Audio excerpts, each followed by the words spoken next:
Welcome back to the Cooking Chapel. I am your host, Reverend Kyle, and with me as always is my lovely assistant, Elizabeth. And today we are going to be making my grandmother's cheese sauce. I remember as a child going over to my grandmother's house for dinner, and she made the most amazing cheese sauce that we put on top of the vegetables, either broccoli or broccoli. It was always broccoli, but that's fine. You could go over other things, asparagus, or you could even put it on potatoes. It's an amazing sauce, and it's really simple actually. It's just a basic white sauce or a bechamel for those of you who are into cooking, along with a couple other ingredients that create that creamy cheese sauce. We're going to have Elizabeth actually walk us through this process. So many people in my family have attempted to make this cheese sauce and have failed miserably. She watched my grandmother make it, and she has actually perfected it, in my opinion, making this sauce. So what we're going to do is we're going to have her walk us through the steps, and then we're going to watch her make it, and then we're going to eat it. Go ahead. Okay, so we're going to start out with 2 tablespoons of unsalted butter, not margarine, and we're going to combine that in a small saucepan with 2 tablespoons of flour, and then we're going to add to that just a pinch of ground mustard. And once that's incorporated, we'll show you that later, we're going to slowly add a cup of milk. We use skim milk and it works out great. Yeah, it is. You don't need to use whole milk or... No, this is delicious. And after the milk is incorporated, then we will add 6 slices of processed cheese. Okay, now I have to stop you right there. This is just 6 slices of American singles. There's nothing special here. Okay, so you wouldn't want to use like, why wouldn't you want to use like a shredded cheddar or? We tried that. It leaves a gritty, lumpy, not smooth, not creamy texture. It's not good. It's not good. And what she makes is absolutely amazing. So, each one of these is, what did you say it's about? The whole thing is supposed to be around a half a cup. So 6 slices we figured equals a half a cup. If you want to use the big block of the processed cheese and, cut it off, you can do it that way. Half a cup then. Okay, great. And so once this is all incorporated, you can put this into a container and keep it warm though. You definitely want to keep it warm. Right. Okay. You need to prepare it and be ready to use it immediately, because then it starts to get that film on top. Yeah. All right. Well, let's head over to the stove and we'll watch her make it. Okay, I've got my sauce pot on the stove, turned on to high, warming up a bit. I'm going to put in that 2 tablespoons of butter. The 2 tablespoons of flour right away. No need to let the butter melt. And then the ground mustard on top of that. And again, put it all in together.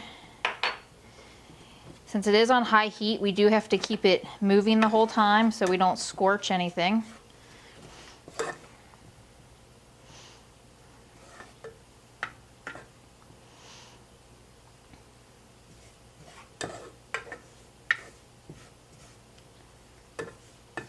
It's going to take a little while for this to melt down even over high heat and incorporate all together.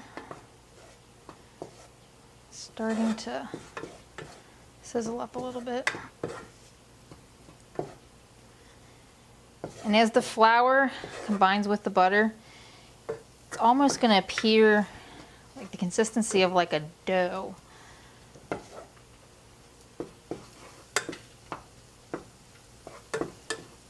We're almost there.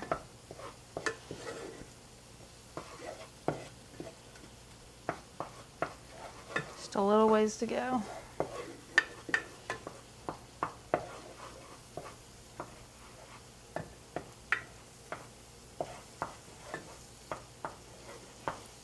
Okay, now the butter is just about completely melted, and going to turn the burner down to medium, and I'm going to slowly add the milk, just a little bit at a time. Add a little, wait until it's blended with the flour and butter. Add a little more, just keep doing that.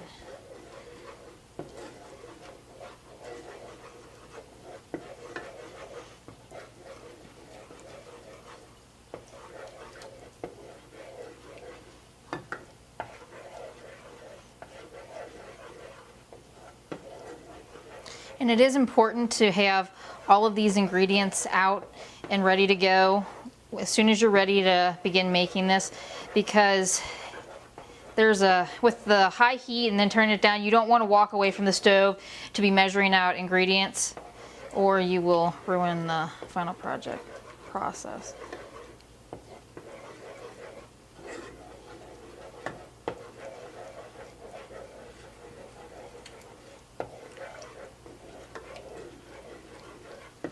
Takes a little bit of time to incorporate all the milk, since you have to do such a little at a time.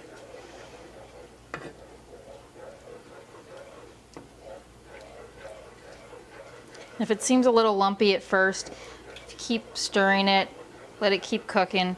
It will become very creamy and all be the same texture throughout. You can probably pour the rest of it in now. Okay, and as soon as this becomes, again, the same texture throughout, we can begin to add the cheese slices. You can put a couple in at a time. It usually melts pretty quickly. Just kind of keep it stirring, but at this point, at the temperature it is, we have it turned down to, you don't need to be frantically stirring it, but do keep it moving. Okay, and as like the first couple slices, you know, kind of curl in and begin to melt, you can add a few more.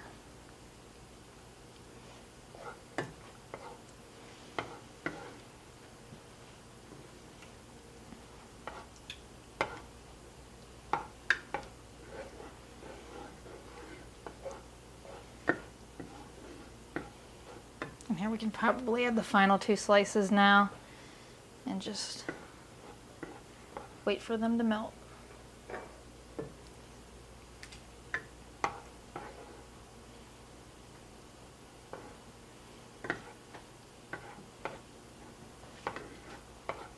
We're getting there. It's no longer really a white sauce anymore. The cheese is really starting to add some color to it.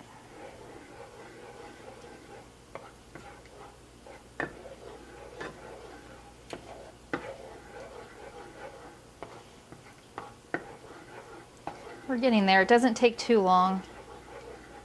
And like I said earlier in the video, you do generally want to serve this as soon as you've finished preparing it.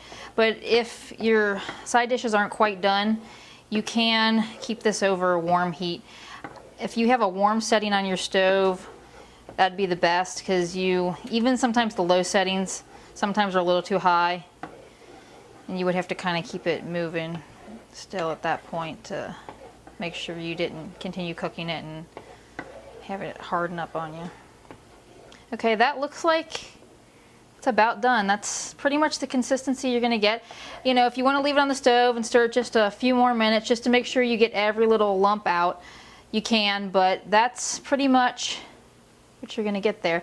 And when you do take it off the burner, we generally put it in a gravy boat for serving, and it will slightly thicken up. Now again, we don't want it to cool down much before we serve it, but it will thicken up slightly, so it won't be quite this runny if you think it's going to be too runny as it is. Okay, so I've transferred the cheese sauce into the gravy boat, and we've got some fresh steamed asparagus over here.